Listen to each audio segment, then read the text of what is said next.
In this video, I'm going to be showing you how you can hide apps on your Samsung Galaxy. The first step is to open up your settings app. Once you're on the settings page, you want to scroll down till you find the option of home screen.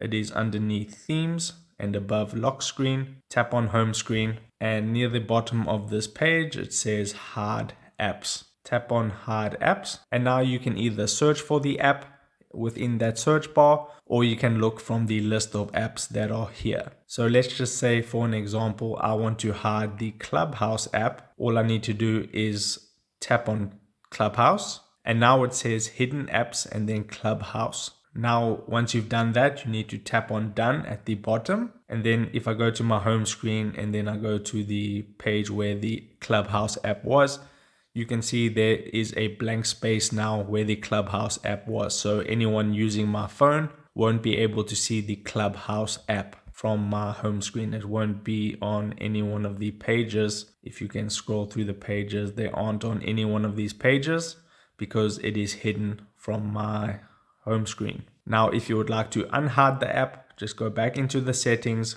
go back into home screen, go back into hide apps, and then just tap on Clubhouse. And then it will go out of the hidden box there and go back to the home screen. Tap on done when you've done that. Now it won't go into the same place where it was.